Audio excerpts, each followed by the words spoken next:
did it again. I don't know why this thing keep muting me. But let's start all over again since y'all here for the text. What's up? What's up? What's up, everybody? How is everybody doing? I said before, I gotta say it again, y'all didn't hear me the first time. I said this is a sad time. This is a sad time of the year for me. Why? Because it's the official end of summer. It's the end of summertime. I hate summer go.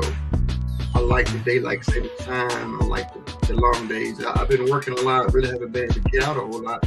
But I still hate to see summer go. So that's a sad time for me. But it's a happy time too. It's my mom's. We'll celebrate my mom's birthday this weekend. So I'm thanking God. We're thanking God my mom to celebrate another birthday. She been through a lot. Remember, I think I can still say it's gonna be 75 this year. Mess up again. I think I made a TikTok video last year saying happy 75th birthday. She got on my case. But she went to North Carolina, so I'm not really with her this weekend. I guess we celebrate when she come back. But she's home. I know she's happy to be back home visiting North Carolina. Well, so in honor of North Carolina, I'm gonna play a video from a story that from one of my crazy adventures back in North Carolina. But so anyway, I want to thank God again, like I said, for my mom to be able to celebrate another birthday, and her health and strength and her right mind. Just cannot thank God enough for that. So, what are some of y'all doing to end out the summer? Anybody? I know a lot of people taking some quick trips. Anybody got some trips planned? Anybody got some fun planned? What I was saying before, on the 4th of July, I know some of y'all might have heard, got the jet ski stuck twice. 2 times? I got stuck there. They got stuck twice in one weekend. I want to take the jet ski out again. Somebody can take some people riding up. I don't plan on getting stuck this time. So I'm gonna stay on the river. Stay on the river, won't get stuck. So that's the plan. Try to have a little fun, or if I can, we could give my wife and take a day trip or something. Got to do something to celebrate the end of summer. So, like I said, I'm gonna play a video, but I want to let you know we are working diligently. It's some we line up some great interviews. We got some great subjects that we're gonna start doing shows on. So we're still working on that. So bear with us as we get this together. And safe travels to the co-host. The co-host is going to go to Japan for a couple of weeks. So I pray she have a safe trip there and back. Have a good safe trip there. I wish me and my wife was going to Japan. No, that's gonna be a nice trip. But anyway, I pray she be safe. So like I said, we're gonna be lining up some great shows, great interviews. We can get this thing tight and right. Amen. Amen. But before I go to this video, I want to just leave y'all with a little joke tip. We teach a class on helping you find your purpose. So this is one thing I believe is get my notebook out of the way. Just hit you up with one of these quick tip, and I'll be out your way. I hope it's kind of a funny story. It's a sad story too, so I think you get some fun entertainment out of it. Okay, here's a tip. In the journey, in the pursuit of your purpose, a lot of people always looking for the good side, always looking for the fun side, all the happy things. But in that pursuit, to get to what you love, to get to your purpose, you have to do what you hate. There's a lot of things I know that you hate to do, you don't like to do. A lot of things that's important to do, but you got to do those things. In the pursuit of your purpose, there's not always fun and games. It's not always happy things. A lot of times, like let's say you see successful people, you see them on stage, or you see them receiving their awards, but you don't see all the things that they have to go through in the background. Even starting a business owners, there's a whole lot of paperwork. There's a whole lot of things that you got to get done on the backside, on the other side, that you got to take care of. I know people hate doing those things, but you got to do those things that you hate. To think about where you're heading. If you want to be successful, you have to do those things. A lot of those things are boring. A lot of those things are not fun. So, but you still got to do it. A lot of those things are the foundation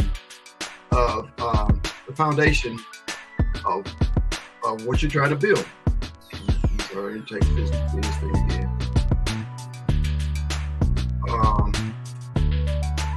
Hold on, I guess hold on. Sorry, y'all. Hold on for a technical pause.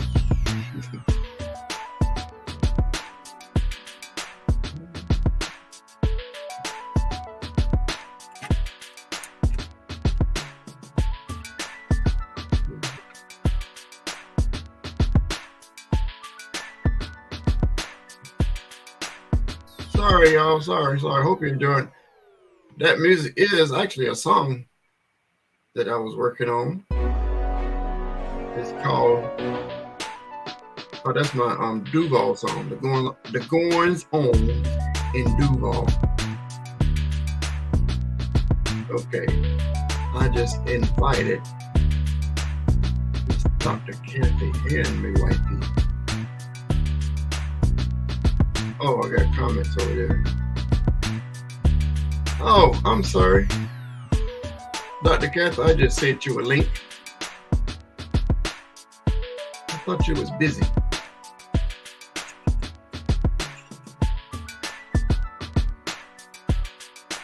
She says, let her in.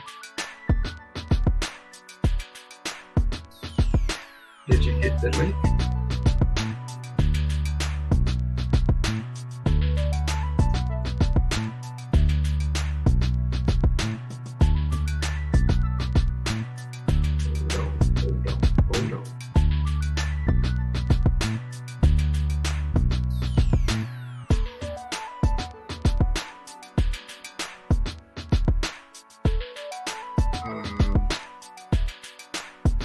I'm sorry, y'all.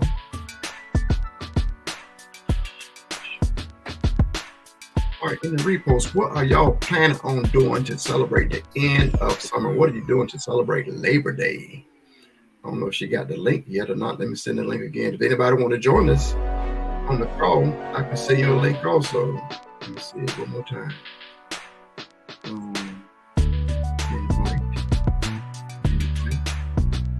Email.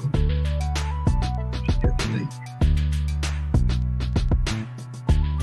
2, 3.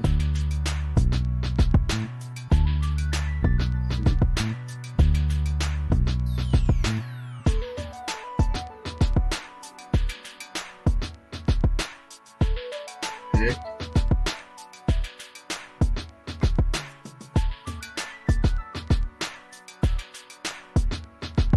Okay, so I was waiting for her to pop on in here.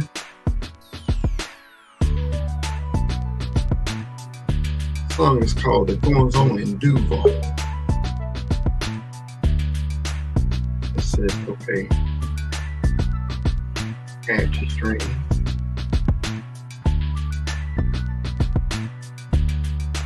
Hello, hello, hello. I see a box. I see your mic is muted.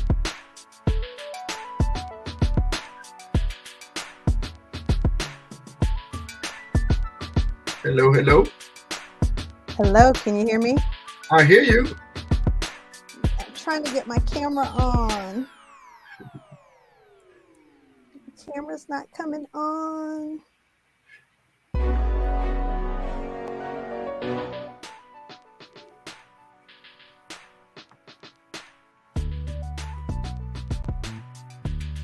Uh-oh.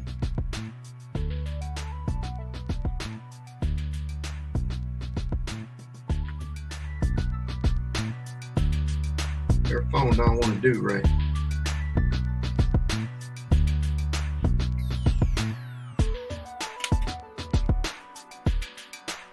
Well, when I see her pop back in, I add her. But I'm gonna just finish this little nugget, and maybe she can elaborate. I hope she can hear me. I don't know if she can hear me. Like I said, when in the pursuit of your purpose, when you are after your God-given purpose, it's not always, like I just said before, it's not always fun and games. There's a lot of things that you have to do in the background, behind the scenes. But what it's really doing is building a foundation. If you don't build a solid foundation, whatever you're building, it's going to fall apart. So I think the point is, like, we have to do these things. Like I said, a lot of these things are boring. A lot of these things are not fun. A lot of these things, I know a lot of people, they hate to do, but you have to do these things. They're very important. Some examples of these things are, like I said, planning. Some people come up with a business plan, or planning whatever the event may be, or the things that you're trying to do. Insurance. You got to get the finances in order. Taxes. You got to. Sometimes you have to learn some stuff. Just today, I had a new piece of equipment that came in a couple of weeks ago. And I finally got it up and running today. So I had that learning curve to get over. I was getting so frustrated and really didn't have anybody here to reach out to, but I got somebody, the technical people got in contact with me. We had some training, and let me go back to comments. We had some training, so thankfully I got it. So that's still part of it too. Whatever you're doing, even let's say you're a good cook, you want to, or a baker, you still always room for improvement. There's always something that you need to learn. You're a musician, you're an artist. You have to learn the industry. You have to learn how things work. You have to learn how to make money, how to be successful. So it's not always, like I said, if you want to be a cook, you can't just jump up one day and cut the stove on and just start cooking and selling your stuff out the window. It don't work that way. Yeah, it's a process. If you don't do these things, if you don't do the things that you hate, more than likely you're not going to succeed. It's just, those things are that important. Like I said, it's the foundation. It's the pillars. You have to establish a solid foundation, solid pillars to build whatever you're building on. And like I said, most of it is the things that you hate. Proverbs 12:1. Whosoever loveth instruction loveth knowledge, but he that hateth reproof is brutish. It says, he that hateth instruction is foolish or stupid. Yeah, I said it. If you don't want to, if you don't want to hear from anybody, if you don't want to learn from anybody, the Bible is telling you you're foolish. Like I said, you're foolish if you don't want to establish a solid foundation for whatever this purpose that you're building, whatever this business is, whatever this venture is going, whatever this career that you're trying to build. If you don't have a solid foundation, you're foolish. If you don't want to hear people who's already been down that road that can help you and educate you, you want to do it on your own, that's foolishness. You cannot ignore things that you dislike. You have to do these things that you hate to do. Like I said, it's the foundation. If you're building a business, if you're pursuing a career, it's like I said, you're a singer, you're an artist, you have to learn the different things. You have to learn the thing, how things, the workflow. I want to go down one more thing before I bring it in. Like I said, you got to do the things that you hate. You may have all these different reasons why you are not progressing. You come up with all these different excuses. God is not blessing me, and these people are not supporting me. This thing is going wrong. But did you do the things that you hate? Did you get all your ducks lined up? Did you do all the paperwork that you're supposed to do? Did you get all your licenses that you're supposed to do? Did you do all those things that you're supposed to do first? A lot of people they are trying to step step over those things. So anyway, I believe the Lord just laid on my heart about, like I said, I'm helping people pursue their purpose and try to find out their God-given purpose. A lot of people don't like doing those things they hate.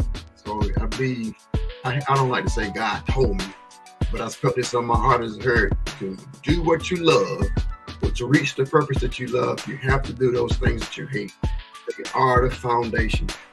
God will not allow you to get to your next level until you have fulfilled the level or the foundation that you're already on.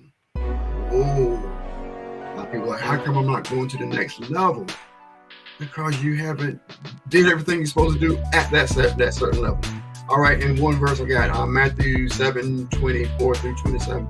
I'm not going to read it right now. I'm going to introduce my co-host. Hello, ma'am. How in the world are you? Hey, I'm doing well. How about you? I am blessed. I was thinking that you was busy. Little bit. Trying to get ready to hit this. I was gonna say hit the road, but it's not really the road. I don't think I could drive to Japan. But yeah, trying to get myself together for this trip. So, but I'm here. All right. Well, I guess you heard it. Let me see here. Pause a minute. Hear a lot of feedback. Is it me? No. Okay. Yeah. Let's see. Yeah, it's a lot of feedback. Yeah. Did you hear it? I don't hear it. Okay. Here coming back. I'm gonna let you talk. But basically, what I was, I don't know if you go to the beginning. I was telling you how sad I am to see summer go. I would love to be traveling the world. I flew to Japan. I was going to the Philippines, but living in Japan, I don't know, I guess about 10 years ago. No, Yeah. 10 years ago. It was a nice trip. I'd love to go back. Can you talk about the trip a little bit? Yeah, I can. I'm actually flying out. I'm supposed to fly out on Thursday or Friday of this upcoming week.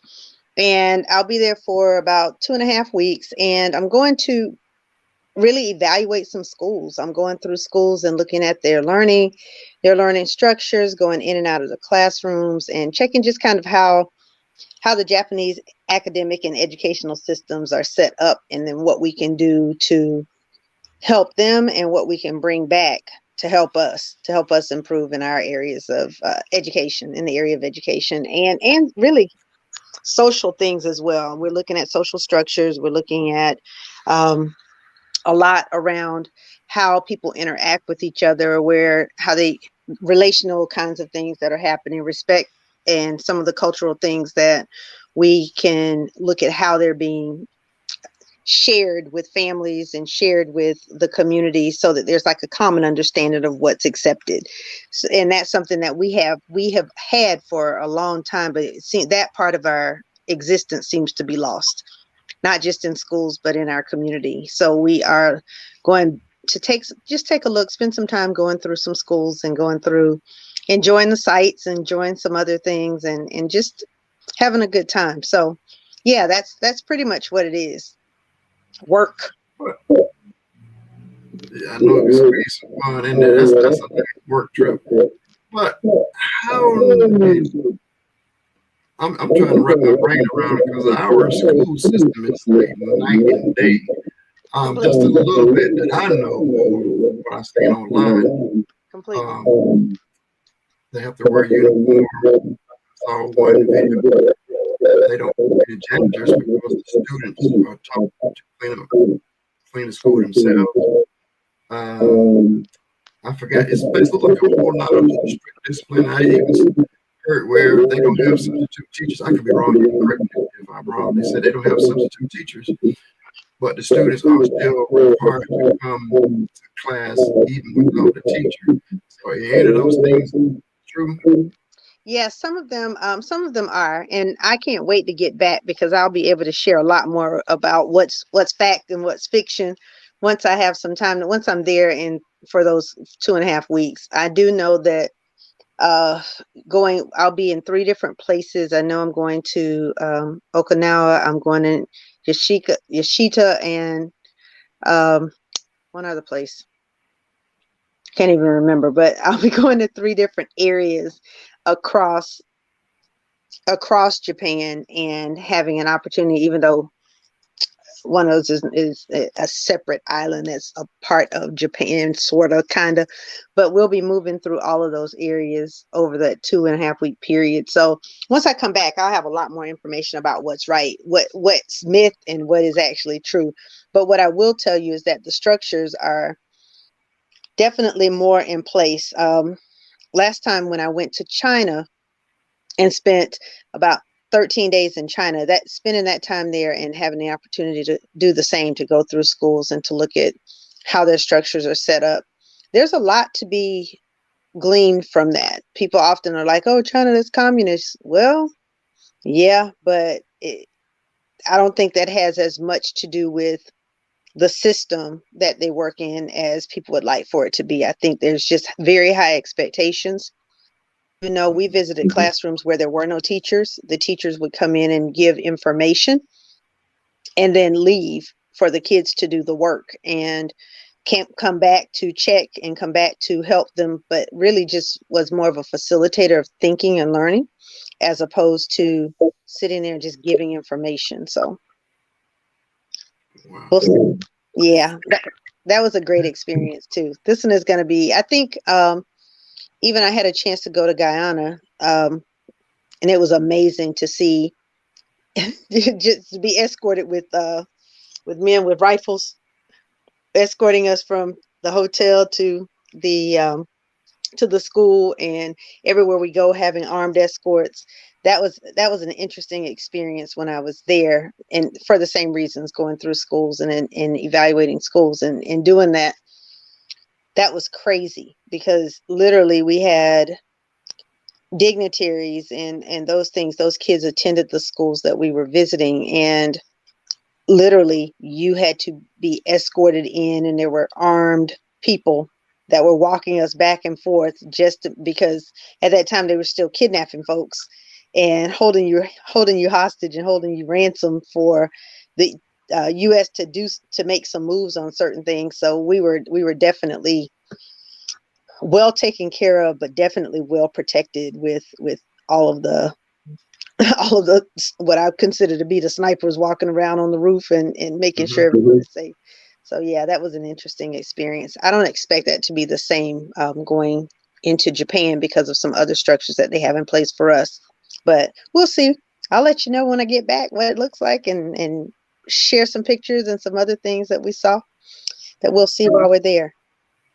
Okay. But I said there was a lot of those countries, they require the students to learn English.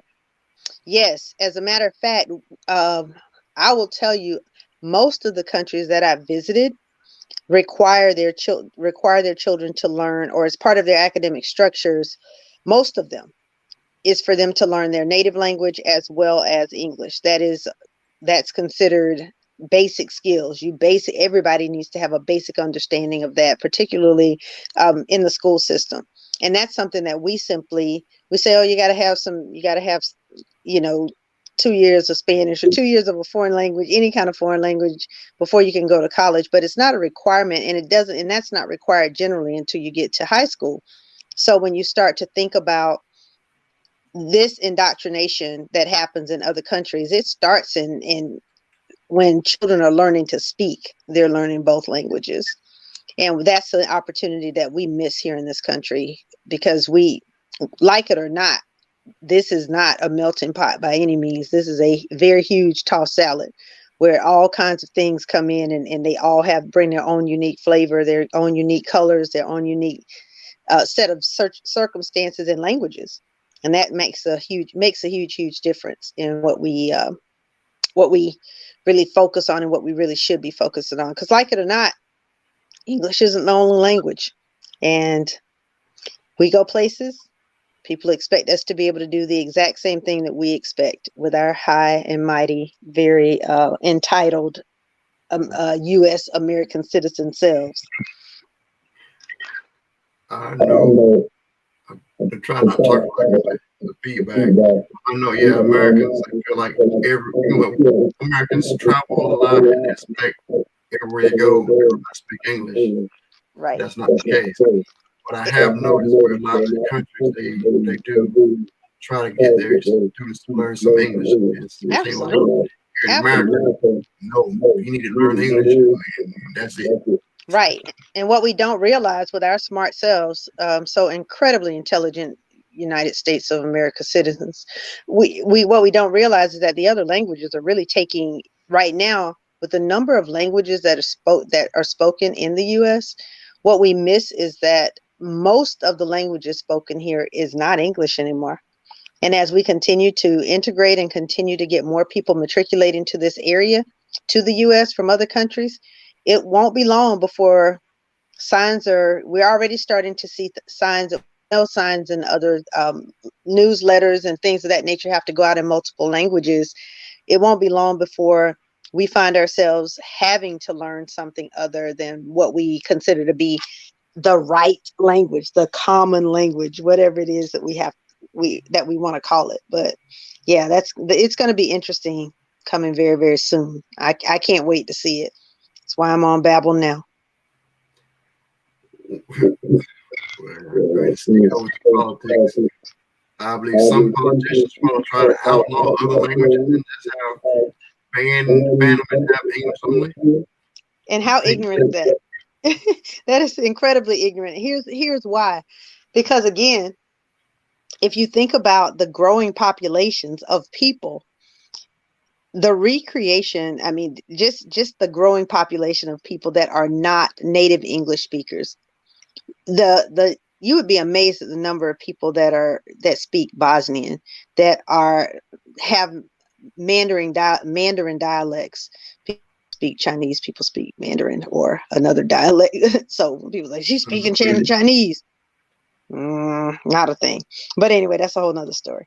But when you think about the number of people that even people that are speaking like Swahili or Patois or some of those other languages that are becoming more and more popular. Notice I still haven't said Spanish or German or any of those things because those are extremely common. But when we start to look at others that are coming in and other languages and then dialects within that language, we better start learning something.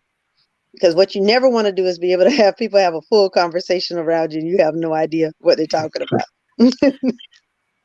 No idea. That happens all the time. But what should I guess as a country, should we limit certain languages or should we try to invite all the different languages? Yeah, I don't think we can limit language. I think at that point we start getting to things that, again, as the United States, we feel we have control over, which we don't, and that is people's native tongue and native dialects and their cultures. We don't have the right to blot out somebody else's culture because we don't want to learn another language. And what I think we should do as an answer to that is we should have language immersion programs in every early learning center and every kindergarten classroom, every early learning center where people are developing words, vocabulary, and language, wherever that is, whatever area that is, that's where we need to have major language integration programs. And it needs to be embedded in their day-to-day life, just like it is in other countries when they're embedding our English. What you do not want is for your child or your children to be at a disadvantage because when they start to talk to other people and people can tell them, multiple things in multiple languages and they're stuck, well, just, you better speak English or I don't understand you. Okay. Well, there's a whole lot, there are more people understanding other stuff. So we probably need to get on the bandwagon. We really do. Not probably. We do need to get on the bandwagon. So you think, since you're in the educational system, do you see that on the horizon of us trying to put more emphasis on the students learning another language? I see that programs are popping up, but there is such a deficit in terms of reading and English language acquisition itself and being able to have people spend so much time right now. We're in such a remedial state that we're spending all of our time remediating, and even accelerating students who have already have basic skills. We're missing those a lot of times, those opportunities, because there's so much emphasis spent on remediation. And if we could just integrate these things early on, then it'll be second nature by the time they get to a space where we're starting to deal with reading deficits and things of that nature. Amen. I know we didn't plan on this subject, but I still got a couple of questions. I've noticed, I can't remember which one it was, either China or Japan, where the parents spend a lot of money on tutoring. Education is so important. They spend a lot of money trying to get their kids ahead. So have you heard anything about the issue, and how can we get our parents to even, not even, they don't have to be at that extreme level, but how can we get our parents here more involved, more in tune on being involved with our students' education? One of the things is that it's an expectation, and it's a cultural expectation, but it's also a social expectation. I'll talk about China because I've spent quite a bit of time in China looking at their schools. So I'll use that as an example. Parents understand that education is the key to so many other opportunities for their children, and they start pushing that from the time that they're born. Like literally, their children test into certain grade levels. And at one point, the last time I was there, essentially what they were doing is the church would post the children's and it was posted in the town square. It was posted everywhere how kids perform on a test, and there was a cut line. And if your child didn't meet a certain cut line, they weren't able to progress to the next grade level. And that's when they started separating students and putting them on different tracks and tracking them, whether you're going to be this or you're going to be that. So that way of work end up making people really, really dedicated and committed to doing everything that they could to make sure that their children are able to follow the right path, whatever they think the right path is. And one of those paths may be, you maybe learn to go be a goat herder, and you may be preparing for college. And in that, those test scores may tell you that. Those test scores do that, and they're posted everywhere.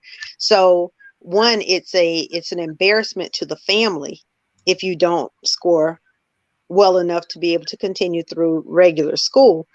And it also really limits your possibilities, or what they're going to allow you to be able to do as you continue to grow and move into adulthood. It really is set up based on how well you perform. And parents are, again, it's an embarrassment to the family if you don't meet your scores. So students study more, so they push harder.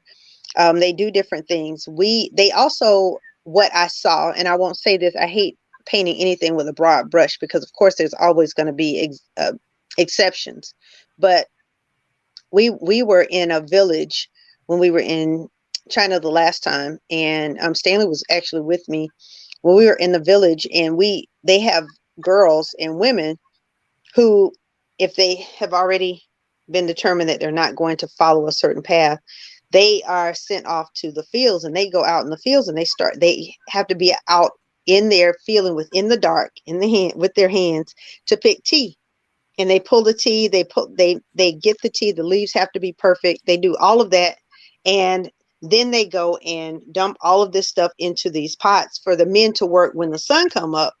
But the females were then they were able to go to school, but they could not go to school until after they had finished pulling tea for the day, so the men could go ahead and do the work in that village. And they started with, once their girls weren't able to pass certain tests, they started teaching them how to do this business. And that worked all around in different areas. I just remember that one specifically. So when we talk about getting our parents as active or as engaged, it's a matter of creating a space where there's accountability. Right now, a lot of parents don't feel accountable for their students learning. They feel like that's a school's job or someone else's responsibility, and their job is just to kind of make sure they get them there or whatever. But it's a little bit different when we are dealing with different cultures. But how can we in our parents understand, even the ones that the kids are doing good, Mhm. think they believe they're competing against the kids that's doing bad, but really they're competing against the kids around the world. Right. Exactly. And I think that's where I think that truth is what hits when we start looking at international comparisons for academic content and for student learning. And we like to say, well, China only puts their best kids and make them take the test, so that's why their scores are higher than ours. Not necessarily. Not necessarily. And when we start to look at what's expected of our children,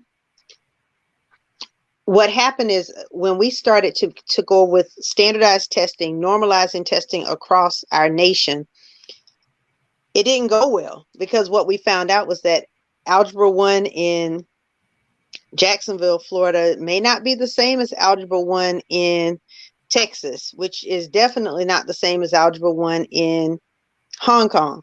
So, or in, some other country, or in Norway. I mean, it's not the same. So when we start getting, what happened is once they show up in one place, like a University of Florida, I'll use that one, of course, when they all show up, because now people from all over are coming up and they're converging into this one area. Now we're finding that what we expect you to be able to do because you have this on your transcript is not the same. So we start running into people where there's an automatic gap that happens, because that started when we started lowering our standards across academia all over the world. And as we started doing that, we started saying, well, my algebra class means that you can add, but that one over there means that you can do, quantum physics. It's a huge difference. So getting our parents and getting our families involved is really something that's going to have to go back to creating a sense of urgency. And I think that comes by making things very public about how we are performing as it relates to others, and then putting systems in place to address it. I've seen that. When I was in the Navy, Mm-hmm. there was a couple of guys from the Philippines that had degrees. You would think they would go in to be officers, but they were cooks. They didn't recognize their degrees. Mm-hmm. So this, I guess, is a question for you to find out when you get there. I saw somewhere also where in Japan they limit the FaceTime for kids on the technology with TV and video games, different things like that. So the government limits that. Mm-hmm. Yeah, I saw that in China too. It's limited. We got there. We happened to get there. When we got there the last time, we happened to get there a day before the government allowed them to turn the heat on, and it was freezing. So the government, and so hotels were not allowed to turn the heat on until the next day.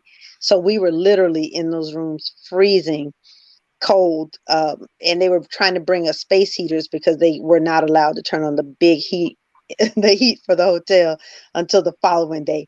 So that was a mess. But those kind of limitations happen all over, and with those stringent, they're in the classrooms we were in, they were working on a chalkboard.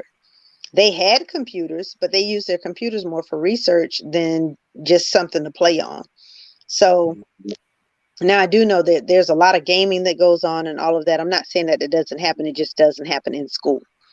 And right now we don't see that, we don't have those same kinds of limitations, but they do exist in other places. Right.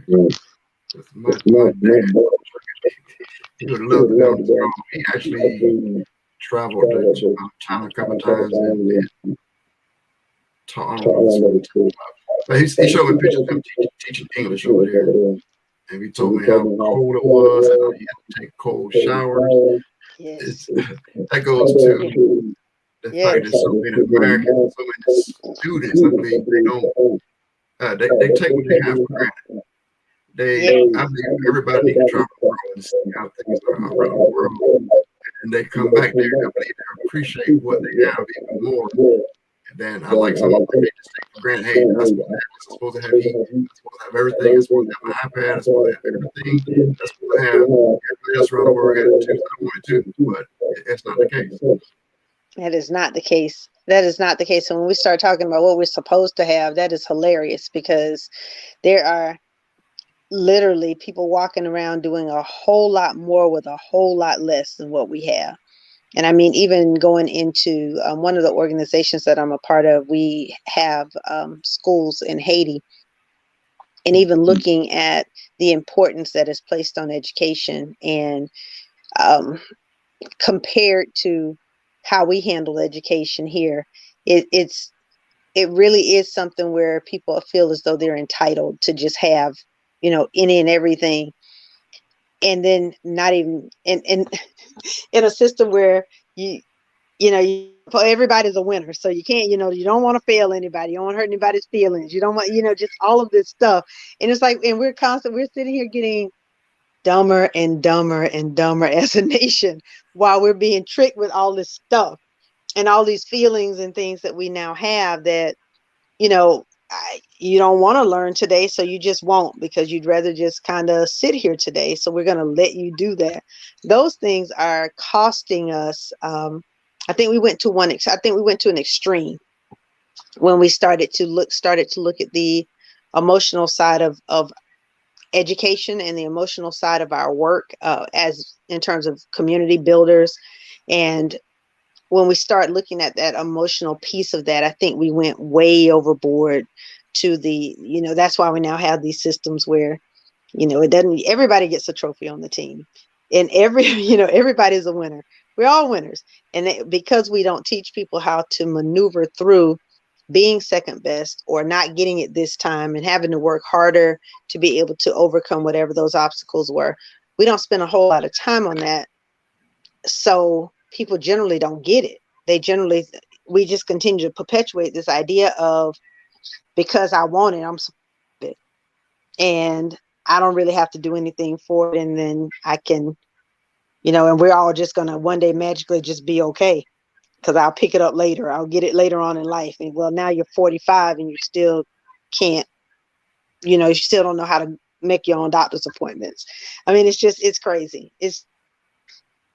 I can jump on that all day, so I'll just be quiet. I saw a trophy at somebody's office yesterday.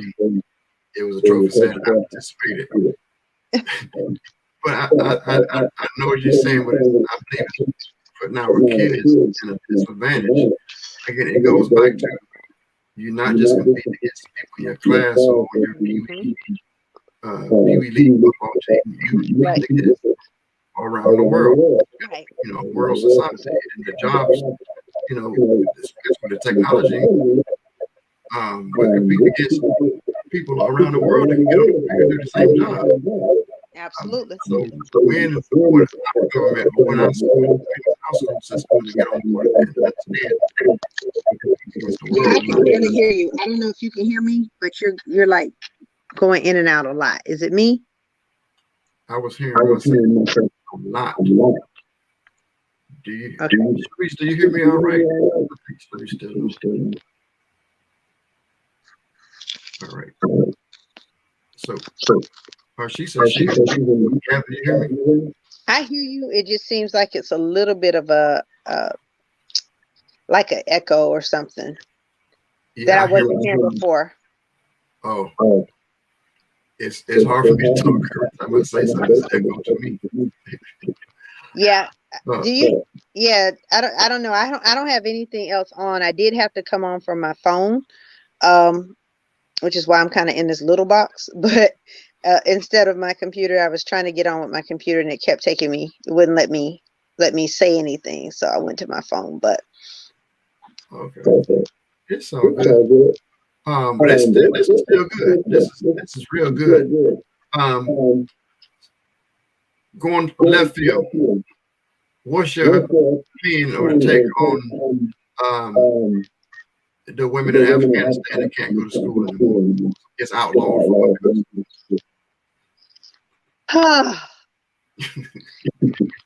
I can't. I just can't. Listen, I'm so over people with that foolishness. Okay, so I understand that there's some cultural limitations, and I do feel as though people should run their countries however they choose to. However, there is a huge problem when you take a whole group of people and say you can't. That for me is a huge problem, and I think that women everywhere should be outraged by the fact that we still have people in places who feel as though being a woman and dumb is like synonymous. Like you should be dumb and unlearned. Let me say unlearned. My grandma said stop saying stuff is dumb, but some stuff is just dumb, granted. But just unlearned. I think it's ridiculous. I think it's utterly ridiculous, and I think that it speaks to a very clear lack of understanding of the values that people can bring to the table, regardless of their race or their gender or their, the whole list of things that separate us, that's being used to separate us or to break us down as people into these groups that obviously just somehow can't commingle or they can't coexist. I just, that's a thing for me. That's like a real thing. That makes me, that annoys me, clearly. And I see the government is practically falling apart in a lot of the positions where the women used to do are empty. A lot of people, they got away, but a lot of women are still there that can do the job. Well, I guess they rather for the government to fall apart and people starve to death than to give the women the rights to work and women the rights to get educated. Yeah, I think that they ground this stuff in what I consider to be bad theology, just bad, just poor theology, and theology that is definitely pushed out of context. And it always trips me out when we don't understand the Bible at all, don't understand the verbiage, and then you snatch a sentence out of context, and then you try to make it fit these scenarios that are clearly racist, sexist, and all kinds of other is that you want to put on there, and we then somehow feel like we are living up to the expectation of the Bible. That is the craziest foolishness in the world. Yeah, I mean, even here, you still have situations where they're like, well, the women's supposed to sit in the back of the church and be quiet. And it's like, okay. And then what's supposed to happen? Like, what's supposed to happen at that point? If all the women in the church, I want you to think about church today. All the women in church is sit in the back and be quiet. What's going to happen? What is going to happen? Nothing. Because most of the men are not there, and the ones that are there, they're sitting with a woman who is not going to go sit in the back of the church. So it's just, and here, still places where, for a long time, the church that I grew up in, for a long time, women would not, you better not dock that pulpit at all. You talk about walking up there if you want to. That one of them deacons or mother snatch you down, you could not do that. And I still think about across the board, like literally when we would have, women couldn't even come to preach, but when they would come and need to say something, they had to go to that podium on the side. They kept a podium on the side for the women that needed to speak. And I don't know if it's still like that. I haven't been back there in a while. That would be crazy. But I will tell you that looking at those kinds of things across the board are problematic, because that speaks to the tone of that country and their work. But it also, we see the same kinds of things right here where we are. We do. We see it right here. People just call it different stuff, but the fact that there's still a feminist movement required, the fact that there's still required an organization to come in and help women to fight through when they're being discriminated against because of their gender, it's still here. It's still here. We just cover it up and call it different stuff, but it's still here. That's the problem. That's why I got this page called Bible BI. That segment, the Bible. That's someone not rightly dividing the word of God. Correct. If they read the word of God, when it says a woman is to be quiet or silent in church, they were talking about that one specific church where the women were, from my understanding, they would be yelling across the church to their husband back and forth. They were having a discussion in this one particular church. So it's no reason to base the foundation on your doctrine, your denomination, or women should be quiet in church off something when it was talking about one church at one time in history. That was that wasn't a commandment. It's just somebody today, but even today, a lot of churches still do it. They're not rightly dividing the word of God. They're not understanding what the word is saying. Correct. And I think that's where so much confusion about really who God is and what our role is and what his role is for us and like what purpose is. It's so conflated. It's so messed up with this, very meek, very quiet, very humble kind of God that, that is going to kill you every time you do anything wrong. And that, like all of this stuff that has been created around that's been perpetuated by all these teachings that have nothing to do with the word. And if you actually start taking just some of the traditions, that would be something good for us to do, just to take some of the traditions and look at what scripture they use to kind of back that up, and then look at the whole thing and really break it down for what that actually means or what it meant or what the context was. You'd be amazed at how much stuff that keep people away from feeling like this is even possible, that living a Christian life, living a saved life, living a life of relationship with God, why it seems so impossible. It seems too hard because we make it seem like it's a life of your individual perfection and like this big daunting thing that's gonna fall down on you and you're gonna just go straight to hell and just die, and just whatever. So it's like, never mind, I just don't even want to fool with that because I don't understand it enough not to make a mistake. So I may as well just stay over here and stay away from it. And we make it so difficult for people to live that lifestyle. It's crazy, and it's all over craziness. I mean, some of the stuff that I hear people talk about, that they can or can't do or whatever. My daddy used to say skirts come up faster than pants come down. And when I think about people, it's like you can get the skirt up faster than your pants can come down.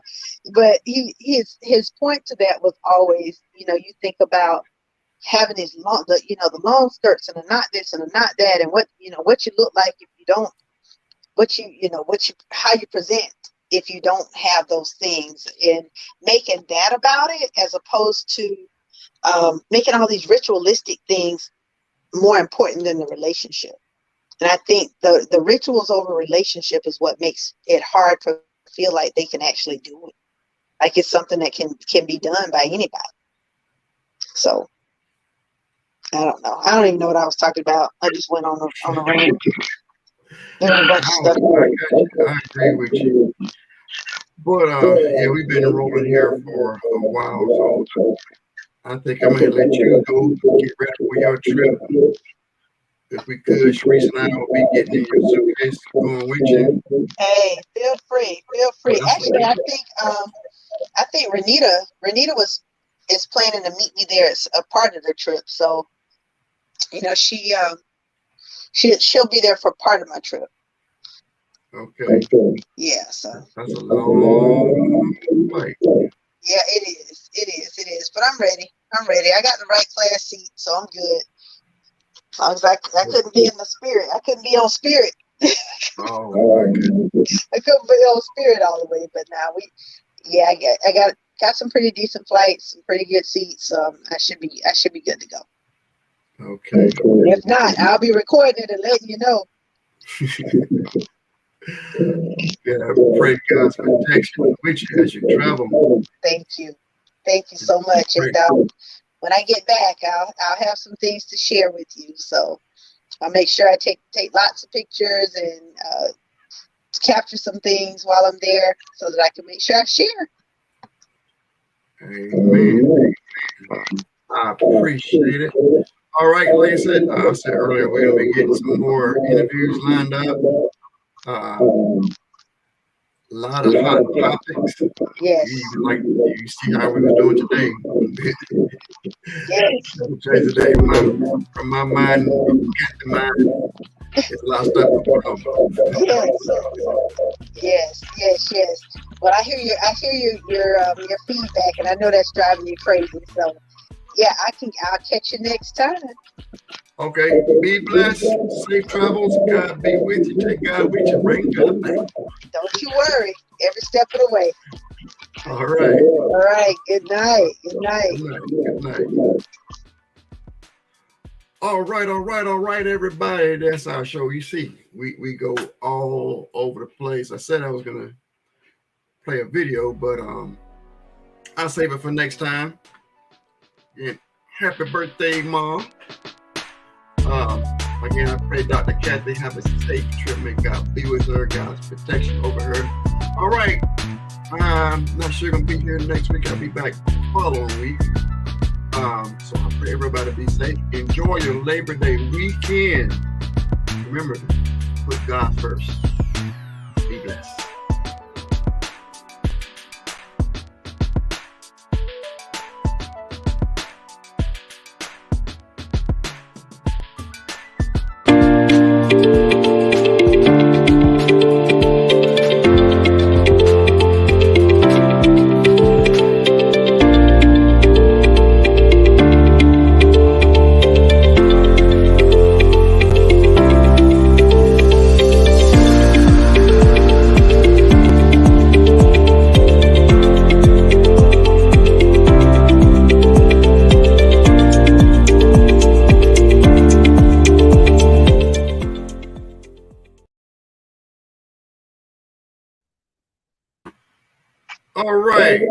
All right.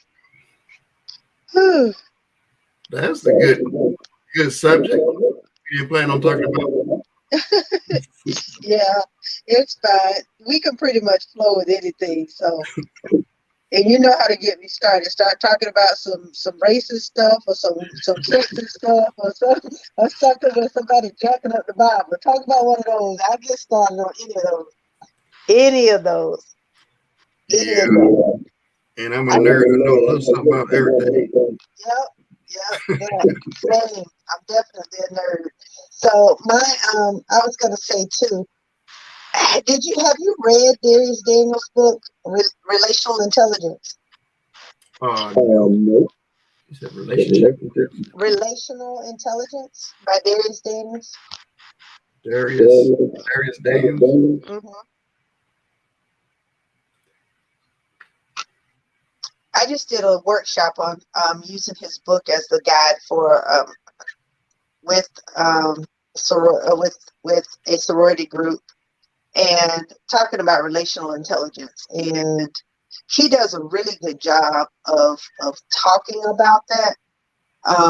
So that might be something that we want to talk about.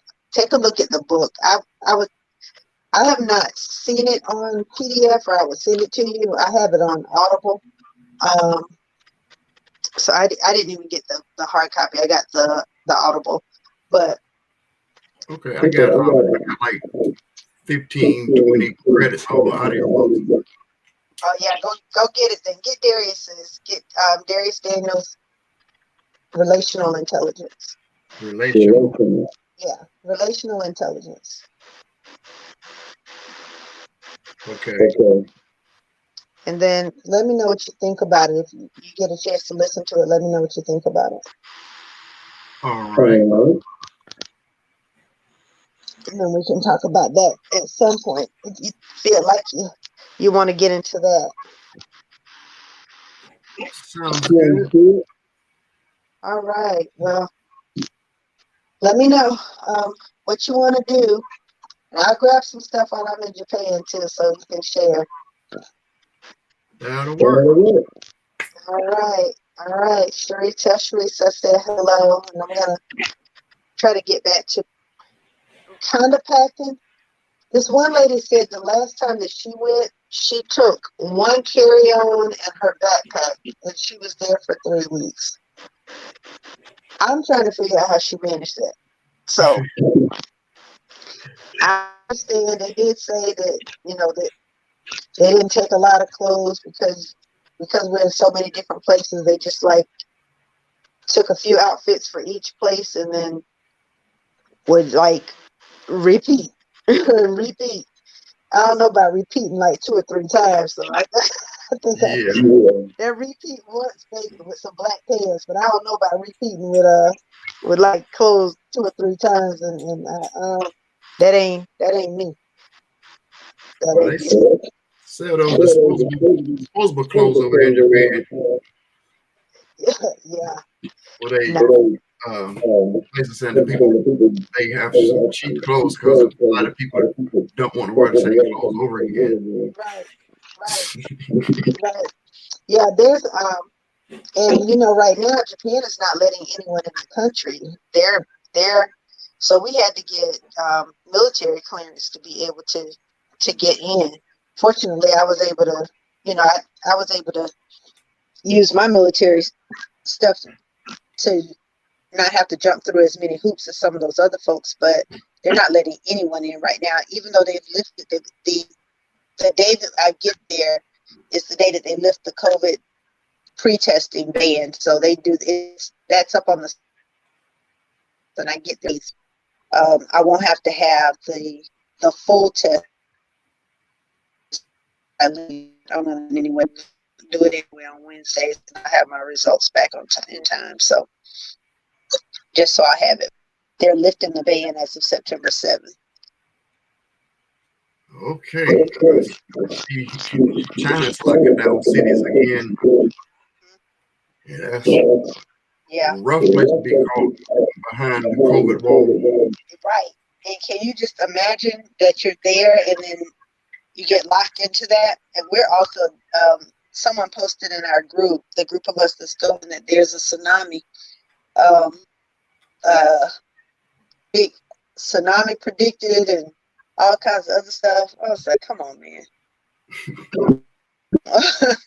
Come on, we're not going to do this. I'm not doing this with y'all. So I'm coming back regardless. So I don't know what's going to take the rest of them out. I'm coming back regardless. So I will, I'm going to prepare myself appropriately, but I do know that it'll be more than just a carry-on and a backpack. I don't know how they doing that. I don't know. They on their own with that. I'll let them do it. But I will, so holler at Sharice for me, tell her I said hello, and I will chat with y'all. I'm not sure. Hey, Sharice. Catherine say, hey, Catherine, still up here. You want to say something to her real quick?